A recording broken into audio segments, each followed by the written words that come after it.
বাংলাদেশে সংখ্যালঘু সমস্যা মূলত রাজনৈতিক। তাই এর সমাধান হতে হবে রাজনৈতিকভাবে। সেজন্য স্থানীয় ও জাতীয় পর্যায়ে সংখ্যালঘু সম্প্রদায়ের প্রতিনিধিত্ব নিশ্চিতে তাদের জন্য পৃথক নির্বাচন ব্যবস্থা থাকতে হবে। শনিবার জাতীয় প্রেস ক্লাবের তোফাজ্জল হোসেন মানিক মিয়া হলে বাংলাদেশ জাতীয় হিন্দু মহাজোট আয়োজিত বাংলাদেশে সাম্প্রদায়িক সম্প্রীতি সুরক্ষায় করণীয় শীর্ষক এক গোলটেবিল বৈঠকে এমন মন্তব্য করা হয়।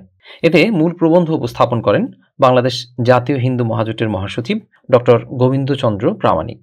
সাম্প্রদায়িক সমস্যার সমাধানে ও হিন্দু সমাজের কল্যাণে আজ পর্যন্ত কোনো হিন্দু সাংসদ কোনো কার্যকর ভূমিকা রাখতে পারেন নাই। এইসব সাংসদগণ তাদের নিজের দলের সমর্থনে এবং প্রতীক নিয়ে নির্বাচিত হন কারণে তাদের দলের নিকট দায়বদ্ধ থাকেন। দলের অনুমতি ছাড়া তিনি স্বাধীনভাবে কোনো কথা বলতে পারেন না। সাম্প্রদায়িক সমস্যার শুরু 1947 সালের ধর্মভিত্তিক ভারত ভাগ এবং নেহেরু লিয়াকত চুক্তির মধ্য দিয়ে। ভারত এবং পাকিস্তান কেউই এই সমস্যার সমাধান না করে মাইনরিটিদের রাজনৈতিক ভিকটিম বানিয়ে যার যার সুবিধা গ্রহণ করেছে এবং এখনো করছে। বাংলাদেশ প্রতিষ্ঠার পর বিভিন্ন সময় ইউরোপীয় ইউনিয়ন, আমেরিকা, জাতিসংঘের কাছে বাংলাদেশকে কৈফিয়ত দিতে হয়েছে। অথচ পৃথক নির্বাচন ব্যবস্থা অব্যাহত থাকলে আজ বাংলাদেশকে বিশ্বের দরবারে কাঠগড়ায় দাঁড়াতে হতো না, প্রতিনিয়ত কৈফিয়ত দিতে হতো না। মাইনরিটির প্রতিনিধিরাই জবাব দিতে পারত। বাংলাদেশের সংখ্যালঘু সমস্যা মূলত রাজনৈতিক, তাই সমাধানও হতে হবে রাজনৈতিকভাবেই। আওয়ামী লীগ কখনো বাংলাদেশের ধর্মীয় সংখ্যালঘুদের রাজনৈতিক ঢাল হিসেবে ব্যবহার করে দেশকে অস্থিতিশীলতা করার চেষ্টা করছে আওয়ামী লীগ এখনো। অথচ পৃথক নির্বাচন ব্যবস্থা অব্যাহত থাকলে দেশি এবং বিদেশি ষড়যন্ত্রকারীরা হিন্দুদেরকে ঢাল হিসেবে ব্যবহার করে ষড়যন্ত্র করতে পারত না। প্রতিনিধিত্ব শূন্য হয়ে হিন্দু সম্প্রদায় দিন দিন বিলুপ্তির দিকে ধাবমান। 1947 সালে পূর্ব পাকিস্তান অংশে হিন্দুদের সংখ্যা ছিল 33%। 2023 সালে পরিসংখ্যান বলছে এখন মাত্র 7.95%। অর্থাৎ এই অবস্থা অব্যাহত থাকলে আগামী 20-22 বছরে এদেশ হিন্দু শূন্য হবে। বাংলাদেশের অন্যান্য রাজনৈতিক দল মাইনরিটিদের প্রতিনিধিত্ব না দেবার কৌশল হিসেবে বলে থাকেন আমরা সংখ্যাগুরু মানতে রাজি নই। অথচ তারা মাইনরিটিদের সংখ্যানুপাতিক প্রতিনিধিত্ব তারা দিতে রাজি নন। বিএনপি এবং আওয়ামী লীগ বিভিন্ন সময়ে রাজনৈতিক ক্ষমতায় বসেছিল, কিন্তু কখনোই মাইনরিটিদের আনুপাতিক হারে প্রতিনিধিত্ব দেন নাই। ভবিষ্যতেও 2-4 জন ছাড়া আশা করা যায় না। 2-4 জন যারা আসবে তারাও মাইনরিটিদের পক্ষে প্রতিনিধিত্ব করতে পারবে না। অন্যান্য দল থেকেও মাইনরিটি প্রতিনিধিত্ব অনিশ্চিত। অর্থাৎ বলা যায় আগামীতে যারাই ক্ষমতায় বসুন না কেন জাতীয় সংসদ মাইনরিটি প্রতিনিধিত্ব শূন্য থাকবে। এই একই সঙ্গে মাইনরিটিদের ব্যবহার করে রাজনৈতিক ষড়যন্ত্র চলতেই থাকবে এদেশ হিন্দু শূন্য না হওয়া পর্যন্ত। আমরা বাংলাদেশের মাইনরিটি সমস্যার স্থায়ী সমাধান চাই, বিশ্বে বাংলাদেশের ভাবমূর্তি উজ্জ্বল দেখতে চাই। একই সঙ্গে মাইনরিটিদের রাজনৈতিক ঢাল হিসেবে ব্যবহার করে দেশে এবং বিদেশে যারা দেশকে মৌলবাদী জঙ্গিবাদী প্রচার করে রাজনৈতিক সুবিধা নিয়েছে এবং দেশকে অস্থিতিশীল করার চেষ্টা করছে তাদের কবর রচনা করতে চাই, এবং তা সম্ভব পৃথক নির্বাচন পদ্ধতি পুনঃবাস্তবায়নের মধ্য দিয়ে। সাংবাদিক সুজন দের সঞ্চালনায় ও বাংলাদেশ জাতীয় হিন্দু মহাজোটের সভাপতি অ্যাডভোকেট দীনবন্ধু রায়ের সভাপতিত্বে অনুষ্ঠিত এ আলোচনা সভায় অন্যান্যের মধ্যে বক্তব্য রাখেন বিএনপির সহ আন্তর্জাতিক সম্পাদক ও সাবেক এমপি ব্যারিস্টার রুমিন ফারহানা, বাংলাদেশ জামাত ইসলামের অ্যাসিস্ট্যান্ট সেক্রেটারি অ্যাডভোকেট এহসানুল মাহবুব জোবায়ের, শ্রীকৃষ্ণ সেবা সংঘের সভাপতি নকুল সাহা, হিন্দু মহাজোটের নির্বাহী সভাপতি অ্যাডভোকেট প্রদীপ কুমার পাল এবং বিবেকানন্দ ফাউন্ডেশনের যুগ্ম সাধারণ সম্পাদক অরবিন্দ হাওলাদার। সময়োচিত এ আলোচনা সভায় মূল প্রবন্ধে গোবিন্দ প্রামাণিক বলেন, আমরা বাংলাদেশের সংখ্যালঘু সমস্যার স্থায়ী সমাধান চাই। সংখ্যালঘুদের রাজনৈতিক ঢাল হিসেবে ব্যবহার করে দেশে ও বিদেশে যারা দেশকে মৌলবাদী জঙ্গিবাদী প্রচার করে রাজনৈতিক সুবিধা নিয়েছে, দেশকে অস্থিতিশীল করছে, তাদের কবর রচনা করতে চাই এবং তা সম্ভব হবে পৃথক নির্বাচন পদ্ধতি পুনরায় বাস্তবায়নের মধ্য দিয়ে। তিনি আরও বলেন, সংখ্যালঘু সম্প্রদায়ের জন্য জনসংখ্যা অনুপাতে আসন সংরক্ষণ করতে হবে। সারা দেশের প্রাপ্ত ভোট অনুসারে প্রতিদ্বন্দ্বী দলগুলো সদস্য মনোনীত করবে, যাদের মধ্য থেকে সংখ্যালঘু সম্প্রদায়ের ভোটাররা সরাসরি ভোটে স্ব সম্প্রদায়ের প্রতিনিধি নির্বাচন করবেন। রাজনীতিবিদ ও রাজনৈতিক চিন্তাবিদ জন স্টুয়ার্ট মিল তিনি তার রিপ্রেজেন্টেটিভ গভর্নমেন্ট পুস্তকে প্রতিনিধিত্বশীল গণতন্ত্রের রূপরেখা তুলে ধরেছেন। তিনি বলেছেন, সংজ্ঞানুসারে গণতন্ত্রের বিশুদ্ধ ধারণা হচ্ছে সমান প্রতিনিধিত্বের মাধ্যমে সমগ্র জনসাধারণ কর্তৃক পরিচালিত সমগ্র জনগণের সরকার। তিনি আরো বলেছেন, বর্তমানে গণতন্ত্রের নামে চলছে সংখ্যাগুরু সম্প্রদায়ের বিশেষ অধিকার ভিত্তিক সরকার। এতে সংখ্যালঘু সম্প্রদায়ের ভূমিকা রাখার কোনো সুযোগ নেই। গণতন্ত্র যদি সত্যিকার সম অধিকার ভিত্তিক হয়, তবে প্রত্যেক শ্রেণীকেই প্রতিনিধিত্ব দিতে হবে এবং সে প্রতিনিধিত্ব সংখ্যানুপাতিক হতে হবে, সংখ্যা অনুপাতহীন হলে চলবে না। যেখানে জনসংখ্যার একাংশকে প্রতিনিধিত্বের ন্যায্য ও সমান অধিকার থেকে বঞ্চিত করা হচ্ছে, সেখানে সমস্ত ন্যায্য শাসন নীতির খেলাপ তো বটেই। সবচেয়ে বড় কথা এই যে তা গণতন্ত্রের নীতিরও তা খেলাপ, কারণ গণতন্ত্রের মূল ভিত্তি হচ্ছে সাম্য। গণতন্ত্রের অপরিহার্য অঙ্গ হচ্ছে সংখ্যালঘুকে উপযুক্ত প্রতিনিধিত্ব দান করা, তা না হলে গণতন্ত্র হবে ভুয়া, মিথ্যা ও অসার। সংখ্যালঘুকে উপযুক্ত প্রতিনিধিত্ব দান করা এবং তা না হলে গণতন্ত্র হবে ভুয়া, মিথ্যা এবং অসার। তিনি নির্বাচন পদ্ধতি নিম্ন রূপরেখা দিয়েছেন। প্রতিনিধি সভায় মোট যতটি আসন, তা দিয়ে মোট ভোটার সংখ্যাকে ভাগ করে যে সংখ্যা পাওয়া যায়, তত সংখ্যক ভোটার একজন প্রতিনিধি নির্বাচন করার অধিকারী হবে। কোনো প্রার্থী নির্ধারিত ভোট পেলেই সে নির্বাচিত হবে। সে ভোট একাধিক নির্বাচিত এলাকা থেকে সংগৃহীত হলেও দোষ নেই। ভোট গ্রহণ অবশ্যই এখনকার মতোই ভোটারের সংশ্লিষ্ট এলাকার নির্দিষ্ট কেন্দ্রেই অনুষ্ঠিত হবে, কিন্তু ভোটার তার খুশিমতো যে কোনো এলাকার প্রার্থীকে ভোট দিতে পারবেন। গড়পড়তায় এক নির্বাচনী এলাকার লোক সংখ্যা তত সংখ্যক লোক সম্বলিত সংখ্যালঘু যদি সারা দেশময় ও বিচ্ছিন্ন অবস্থায় থাকে, তবুও তাদের একযোগে একজন প্রতিনিধি নির্বাচনের ব্যবস্থা করা না হলে প্রকৃত সমতা রক্ষা হয় না। কাজেই কোনো ভোটার তার নিজস্ব এলাকার প্রার্থীকে প্রতিনিধি হিসেবে না চাইলে দেশের যে কোনো এলাকা থেকে তার মন মতো প্রার্থীকে ভোট দিয়ে তাকে নির্বাচিত করতে সাহায্য করতে পারবে। উক্তভাবে দেশের 64 জেলার নির্বাচিত দলের প্রতীকে নির্দিষ্ট দলের প্রতীকে ভোট দিতে পারবে। দল তার প্রাপ্ত ভোট অনুসারে তাদের প্রতিনিধি নির্বাচিত করবে।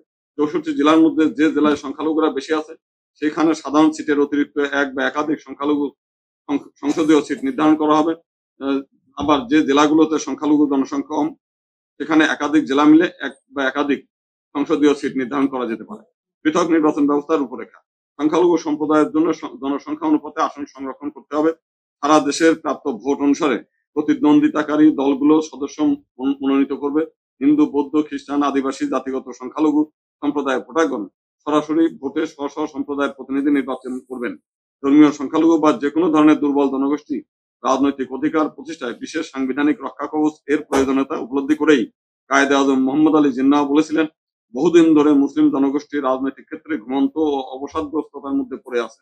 তাদেরকে সেই অবস্থা থেকে তুলে আনার জন্য আমার বিশ্বাস, পৃথক নির্বাচন এর বিষয়টি শুধু কোনো নীতির প্রশ্ন নয়, প্রশ্নটি হচ্ছে প্রয়োজনীয়তা।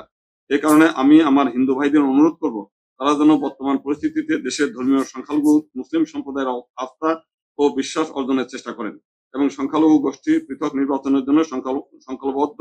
এই ক্ষেত্রে তারা যেন বাধা প্রদান না করেন। অবিভক্ত ভারতের সংখ্যালঘু মুসলমানদের ক্ষেত্রে সেদিন যে কথাটি সত্য ছিল, স্বাধীন বাংলাদেশে হিন্দু সম্প্রদায়ের ক্ষেত্রে তা আজ অধিকতর সত্য। কারণ অবিভক্ত ভারতে মুসলিম সম্প্রদায় ক্ষয়িষ্ণু ছিল না, কিন্তু বাংলাদেশে হিন্দু সম্প্রদায় দিনে দিনে বিলুপ্তির দিকে যাচ্ছে রাজনৈতিক প্রতিনিধিত্বহীনতার কারণে। ভারতবর্ষের সংখ্যাগুরু হিন্দু সম্প্রদায় মুসলমানদের এই অনুরোধ বিনা বাক্য মেনে নিয়েছিলেন। বাংলাদেশের হিন্দু সম্প্রদায়ের প্রতিনিধিত্ব নিশ্চিত করতে পৃথক নির্বাচনের দাবিটি মুসলিম সম্প্রদায়ও কোনো প্রকার গড়িমসি না করে মেনে নেবেন বলে সংখ্যালঘু হিন্দু সম্প্রদায় আশা করে।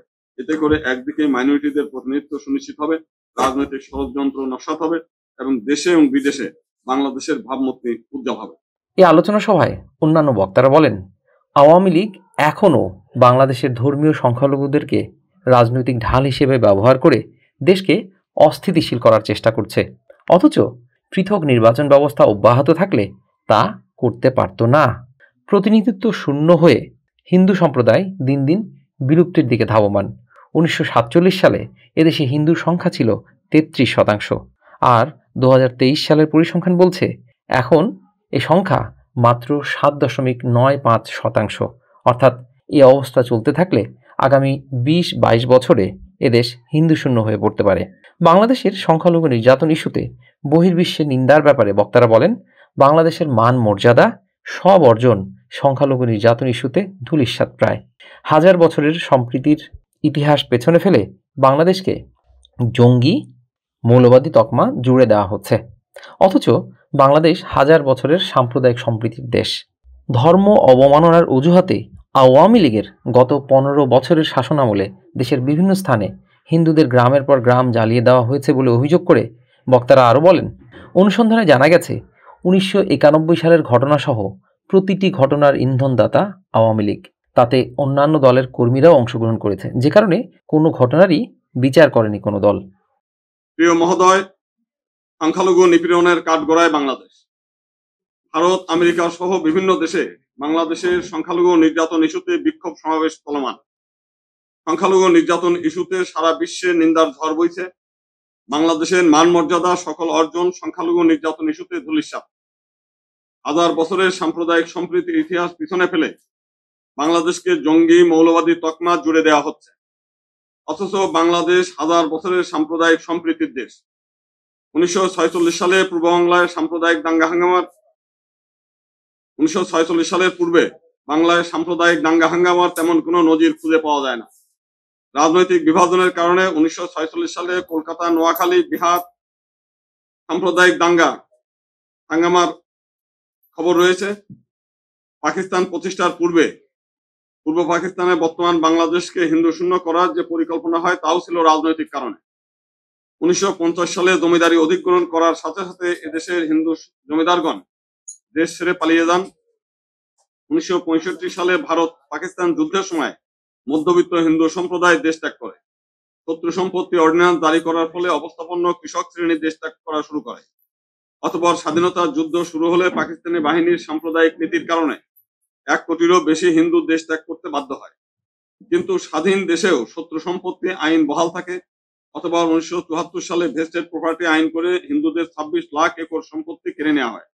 1973 সালে 13ই মে মুক্তিযুদ্ধে ক্ষতিগ্রস্ত রমনা কালী মন্দির বুলডোজার দিয়ে ধ্বংস করে দেওয়া হয়।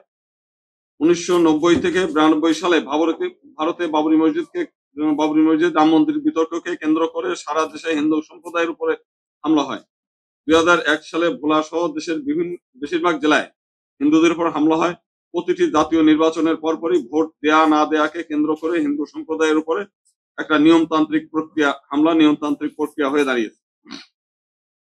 আওয়ামী লীগের সর্বশেষ 15 বছরে সিরাজগঞ্জ, ব্রাহ্মণবাড়িয়ার নাসিরনগর, যশোরের অভয়নগর, চট্টগ্রামের হাটাজারি, রাউজান, ফটিকছড়ি, কক্সবাজারের রামু, কুমিল্লা, চাঁদপুর, চৌমোহনী, সাতক্ষীরা, খুলনার শিয়ালী, রংপুরের ঠাকুরপাড়া, পীরগঞ্জ, সুনামগঞ্জের শালা, নড়াইল সহ দেশের বিভিন্ন স্থানে হিন্দুদের গ্রামের পর গ্রাম জ্বালিয়ে দেওয়া হয়েছে ধর্ম অবমাননার অজুহাতে।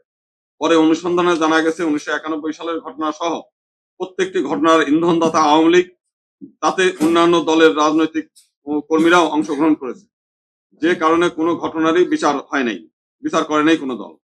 পার্লামেন্টে বেশ কিছু হিন্দু নামের সংসদ ছিল, তারাও পার্লামেন্টে হিন্দু সমস্যা বা তার স্থায়ী সমাধানের জন্য কোনো প্রস্তাব উত্থাপন করে নাই। অথচ স্বাধীনতার পর থেকেই হিন্দু সম্প্রদায়ের স্থানীয় নির্বাচন, জাতীয় সংসদ সহ সকল স্তরে পৃথক নির্বাচনের ব্যবস্থার দাবি জানিয়ে আসছে, কিন্তু কোন সরকারি হিন্দু সমস্যার স্থায়ী সমাধানের বিষয়ে আন্তরিক ছিলেন না। অবিভক্ত ভারতে সাম্প্রদায়িক সমস্যার আঁচ পেয়েই ভারতীয় নেতৃবৃন্দ সাম্প্রদায়িক সমস্যা সমাধান করেন। 1905 সালে মুসলিম সম্প্রদায় তাদের প্রতিনিধিত্ব সুনিশ্চিত করা এবং সাম্প্রদায়িক সম্প্রীতি অক্ষুণ্ণ রাখার জন্য পৃথক নির্বাচন ব্যবস্থার দাবি করে। 1919 সালের ভারত শাসন আইন এবং 1935 সালের ভারত সংস্কার আইনে পৃথক নির্বাচন ব্যবস্থায় মুসলিমরা তাদের প্রতিনিধি নির্বাচন করে। 1947 সালে ভারত ভাগ হওয়ার পরেও পাকিস্তানে পৃথক নির্বাচন ব্যবস্থা বহাল থাকে, কিন্তু 1955 সালে আওয়ামী লীগ প্রতিষ্ঠার দিনই হিন্দু সম্প্রদায়কে প্রতিনিধিত্ব শূন্য করার জন্য যে পরিকল্পনা গ্রহণ করে, আওয়ামী লীগের পাতা ফাঁদে পা দিয়ে পৃথক নির্বাচন ব্যবস্থার পরিবর্তে যৌথ নির্বাচন ব্যবস্থা মেনে নেয় সংখ্যালঘু সম্প্রদায় তাদের প্রতিনিধিত্ব হয়। স্বাধীনতার 54 বছরেও সংখ্যালঘু সম্প্রদায় তাদের প্রতিনিধিত্ব ফিরে পায়নি। স্বাধীনতার পরপরই যুক্ত নির্বাচন ব্যবস্থায় কোথায় রাজনৈতিক দলগুলো তাদের ভোটারের সংখ্যাগরিষ্ঠতা এবং রাজনৈতিক প্রভাবের জোরে সবসময় নিজেদের পছন্দসই 2-1 হিন্দু নামধারী নেতাদের নির্বাচনে জয়ী করে আনেন। এতে করে হিন্দু প্রতিনিধিত্ব শুধুমাত্র সম্পূর্ণভাবে নিরর্থক হয়ে পড়েছে। এই সকল সাংসদগণ হিন্দু সম্প্রদায়ের কোনো উপকারে আসে নাই।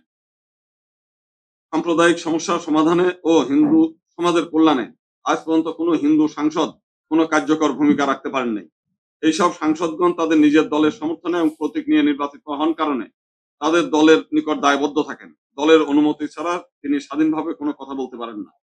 সাম্প্রদায়িক সমস্যার শুরু 1947 সালের ধর্মভিত্তিক ভারত ভাগ এবং নেহেরু লিয়াকত চুক্তির মধ্য দিয়ে। ভারত এবং পাকিস্তান কেউই এই সমস্যার সমাধান না করে মাইনরিটিদের রাজনৈতিক ভিকটিম বানিয়ে যার যার সুবিধা গ্রহণ করেছে এবং এখনো করছে। বাংলাদেশ প্রতিষ্ঠার পর বিভিন্ন সময় ইউরোপীয় ইউনিয়ন, আমেরিকা, জাতিসংঘের কাছে বাংলাদেশকে কৈফিয়ত দিতে হয়েছে।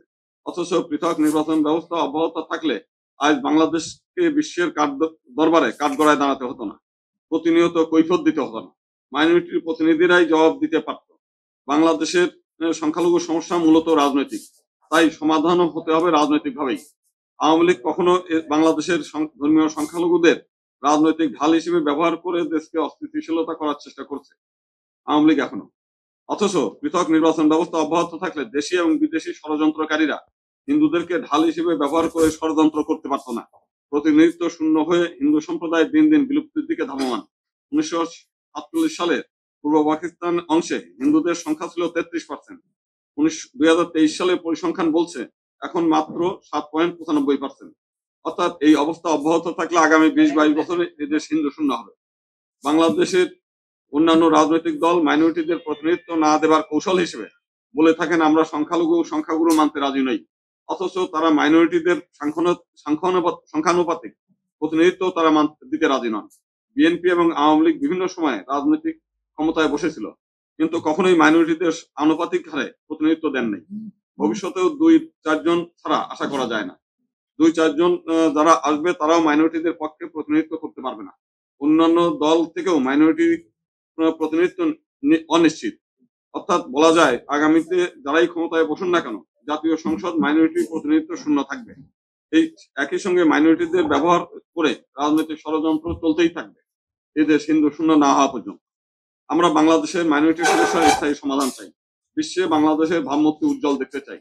একই সঙ্গে মাইনরিটিদের রাজনৈতিক ঢাল হিসেবে ব্যবহার করে দেশে এবং বিদেশে যারা দেশকে মৌলবাদী জঙ্গিবাদী প্রচার করে রাজনৈতিক সুবিধা নিয়েছে এবং দেশকে অস্থিতিশীল করার চেষ্টা করছে, তাদের কবর রচনা করতে চাই এবং তা সম্ভব পৃথক নির্বাচন পদ্ধতি পুনঃ বাস্তবায়নের মধ্য দিয়ে।